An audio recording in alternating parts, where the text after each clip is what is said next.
after my Glock 42 Does It Really Suck review, I did get a couple PMs asking questions about the limp wrist demonstration that I did, and I just kind of wanted to cover some basics and things that I could elaborate in this video, because I was trying to keep the review short and sweet and just kind of give you the pros and cons about it that I thought.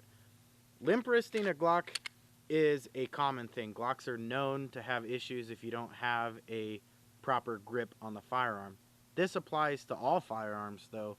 A firearm is meant to be held in a specific manner, or a very proper manner, in order for it to function at its best, and so you must train in order to use that firearm in those environments and able to get them to work properly. Glocks are the same way. If you don't grip a Glock correctly, you can have issues when firing.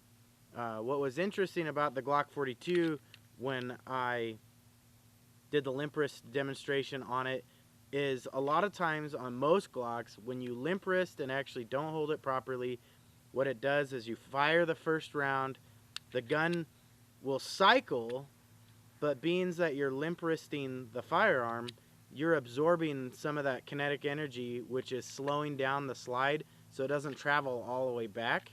It will actually travel back far enough and then basically rechamber the empty shell, and then when you go to do your follow-up shot, you would get a click.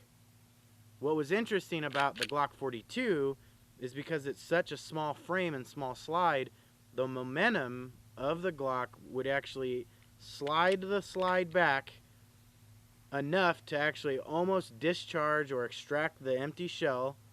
But a lot of times what would happen is it would be just enough where the shell would actually wedge itself in between the barrel and the slide, or it would stop and be completely up, like vertical in the slide, and catch like it's standing in there.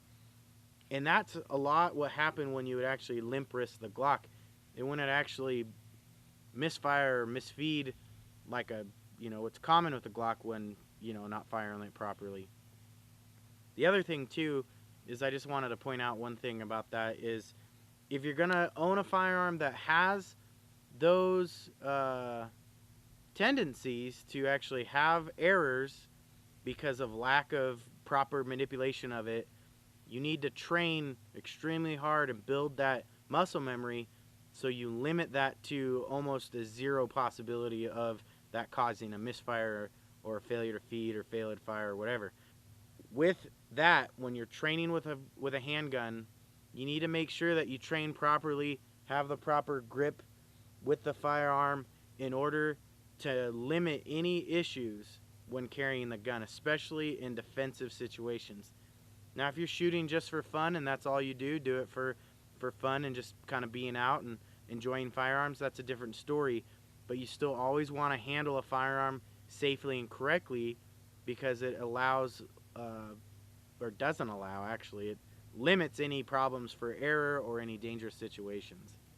So that's kind of what I wanted to talk about limp wristing the Glock and kind of cover some other ideas. And I hope that kind of made sense. If not, I'll hear about it from you anyways. Take care, be safe, and I'll catch you later.